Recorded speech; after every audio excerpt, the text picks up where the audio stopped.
विशिष्ट शिक्षक नियमावली 2023 को संक्षिप्त में समझने की आवश्यकता है। आप सभी को हम विशिष्ट नियमावली के संदर्भ में कुछ बातों को रखना चाहते हैं। आप लोग इस पर ध्यान देंगे तो सीधा तौर से आप इसको रिलेट कर पाएंगे। आप इसमें समझ पाएंगे कि क्या-क्या इसमें कमियां हैं, क्या-क्या इसमें होनी चाहिए थी, क्या-क्या इसमें नहीं हुआ है। तो इन सारी चीज़ों को हम इस वीडियो में जानते हैं। तो सीधे तौर पर राजकर्मी का दर्जा नहीं दिया गया है, मतलब इसमें कहीं भी राजकर्मी की चर्चा तक नहीं की गई है। दूसरा है कि सक्षमता परीक्षा लेकर के सिर्फ विद्यालय अध्यापक के बराबर लाया जाएगा, परंतु विद्यालय अध्यापक नहीं बनाया जाएगा। ये साफ तौर से इस पत्र में कहा गया है कि विद्यालय अध्यापक के जैसी सुविधाएं मिलेगी, लेकिन विद्यालय अध्यापक आपको नहीं समझा जाएगा, यानी कि राजकर्मी आपको नहीं बनाया जाएगा। नमस्कार दोस्तों, तो आज हम विशिष्ट शिक्षक नियमावली 2023 पर चर्चा करना चाहते हैं। आप लोग का भी कमेंट जरूर आना चाहिए। कमेंट के माध्यम से आप लोग भी अपनी राय जरूर व्यक्त करें।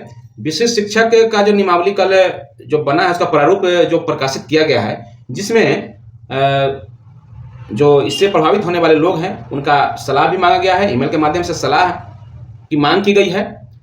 1 सप्ताह का समय दिया गया है। तो इसमें तो जो शिक्षक हैं वो सलाह देंगे ही, निश्चित तौर पर देंगे। लेकिन बात यह आती है कि सलाह देने के बाद, क्योंकि इसके पूर्व में जो नियमावली 2020 आई थी, उस नियमावली में भी इस तरह से सलाह मांगी गई थी, लेकिन नियमावली सरकार अपने स्तर से ही जारी किया था। तो ऐसे परिस्थिति में उस सलाह का कोई मतलब औचित नहीं रह जाता है। तो इस विशिष्ट शिक्षक नियमावली 2023 को संक्षिप्त में हम समझते हैं और आप लोग के समक्ष अपनी जो समझ है उसको रखने का प्रयास करते हैं। अगर आपको लगे कि इसमें कुछ और सुधार हो सकता है, क्या-क्या बातें आ सकती हैं, किन-किन चीज़ों में सुधार किया जा सकता है, तो आप कृपया करके कमेंट के माध्यम से आप लोग निश्चित तौर पर अपना फीडबैक जरूर दीजिएगा। साथ ही साथ वीडियो को ज़्यादा शेयर कीजिएगा ताकि सभी लोगों का इस पर कमेंट लिया जा सके, ताकि ज़्यादा से ज़्यादा कमेंट आएगा, उसी के हिसाब से हम कोशिश करेंगे कि जो कमेंट सही निकल के आएगा उस कमेंट को एक सलाह के रूप में ईमेल करने का प्रयास हम अपने स्तर से भी करेंगे। तो आप लोग से आग्रह होगा कि वीडियो को शेयर जरूर कीजिएगा। और आपको बता दें, इस नियमावली में सीधे तौर पर राजकर्मी का दर्जा नहीं दिया गया है। राजकर्मी का दर्जा कहीं भी चर्चा नहीं की गई है। सक्षमता परीक्षा लेकर सिर्फ विद्यालय अध्यापक के बराबर लाया जाएगा, यानी कि आपको समकक्ष बनाया जाएगा, लेकिन विद्यालय अध्यापक आपको नहीं बनाया जाएगा। विद्यालय अध्यापक नहीं कहा जाएगा, राजकर्मी के रूप में आप नहीं कहे जाएंगे। सक्षमता परीक्षा लगातार 3 बार फेल होने की स्थिति में आप नियोजित शिक्षक भी नहीं रह पाएंगे।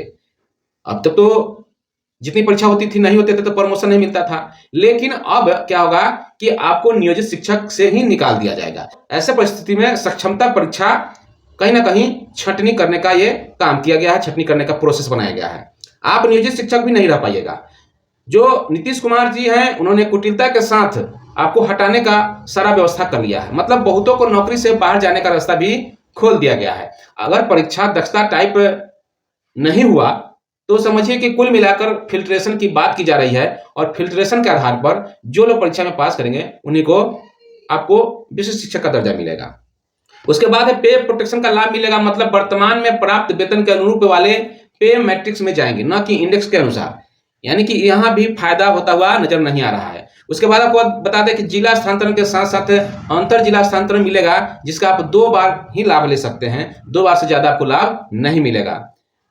नियोजन इकाई से बाहर आते ही कई अनुशासनिक कार्रवाई की जद में आप आ जाएंगे। बहुत कार्रवाई की जो लिस्ट है बहुत लंबी है, उसकी फेहरिस्त बहुत लंबी है। कुल मिलाकर के सीधे शिक्षा विभाग के अधिकारियों के आप अधीन हो जाएंगे। वो जो चाहेंगे वो आपको करना पड़ेगा। स्नातक ग्रेड के शिक्षक पूरी तरह से ठगे गए हैं। उनको पे प्रोटेक्शन से कोई विशेष लाभ नहीं मिला है, उल्टे 5 साल के प्रोन्नति को बढ़ाकर 8 साल कर दिया गया है, जो कि बिल्कुल ही अव्यवहारिक है। स्नातक ग्रेड के शिक्षक हाई स्कूल के शिक्षक के बराबर थे, और अब हाई स्कूल के शिक्षक स्नातक ग्रेड के बराबर होते हुए भी मिडिल स्कूल के शिक्षक से अधिक मूल वेतन पर चले जाएंगे। और वर्तमान दोनों एक इंडेक्स और एक लेवल में थे, मतलब हाई स्कूल वाले को फायदा होगा, पर मिडिल स्कूल के स्नातक शिक्षकों को स्नातक ग्रे तो नहीं मिलेगा। आसान भाषा में इसको कहिए कि माध्यमिक और उच्च माध्यमिक शिक्षक को वेतन का लाभ मिलेगा, क्योंकि वे सभी वर्तमान में निर्धारित पहला मूल वेतन से काफी कम में है। प्रारंभिक विद्यालय के बेसिक और स्नातक ग्रेड दोनों का मूल वेतन पहले से ही अधिक है। ऐसे में पे प्रोटेक्शन में उनका वर्तमान में मिल रहे वेतन के अनुरूप वाले मैट्रिक्स में शिफ्ट कर दिया जाएगा। इंडेक्स और लेवल के अनुरूप नहीं मिलेगा, क्योंकि इसमें कहीं भी इसका चर्चा नहीं किया गया है। प्रोन्नति का मामला बस छलावा मात्र है, प्रोन्नति की गारंटी नहीं है। मतलब साफ है कि जगह मिलने पर आपको पास दिया जाएगा, जगह मिलने पर आपको वहां भेजा जाएगा, अन्यथा की स्थिति में नहीं। कहीं भी 50% की चांस नहीं बनती है। कुल मिलाकर के कहें तो नीतीश जी के पेट में दांत हैं वाली कहावत साबित हो रही है। यह नियमावली नीतीश कुमार जी ने जो ये नियमावली बनाया है, इस नियमावली से यह साफ झलक रहा है कि नियोजित शिक्षकों को एक बार फिर से धोखा देने के लिए यह नियमावली तैयार किया गया है। कहीं ना कहीं यह चाइनीज राजकर्मी कह सकते हैं इसे। इसमें राजकर्मी को देश सुविधा से एक बार पुनः नियोजित शिक्षकों को वंचित कर दिया गया है। मूल रूप से केवल स्थानांतरण और अनुकंपा की सुविधा को नए रूप में जोड़ा गया है। इसके अलावा कहीं कुछ नहीं जोड़ा गया है।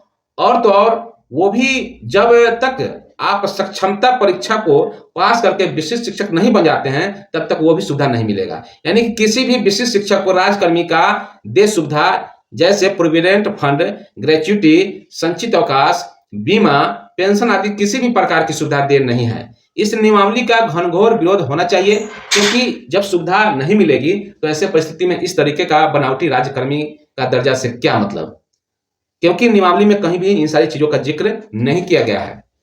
तो फिलहाल इस वीडियो में इतना ही। वीडियो कैसा लगा कमेंट के माध्यम से फीडबैक जरूर दीजिए। साथ ही साथ अपना सलाह और जो आप चाहते हैं कि शिक्षा विभाग को सलाह दें, तो कमेंट के माध्यम से अपना फीडबैक जरूर दीजिए, ताकि उन सलाह को हम ईमेल कर सकें। साथ ही साथ जो शिक्षक साथी इस वीडियो पर नए हैं, वे लोग चैनल को सब्सक्राइब कर लें, ताकि आपको समय पर ऐसे ही खबर से हम आपको रूबरू करा सकें। फिलहाल इस वीडियो में इतना ही। धन्यवाद। जय हिंद, जय भारत, जय शिक्षक।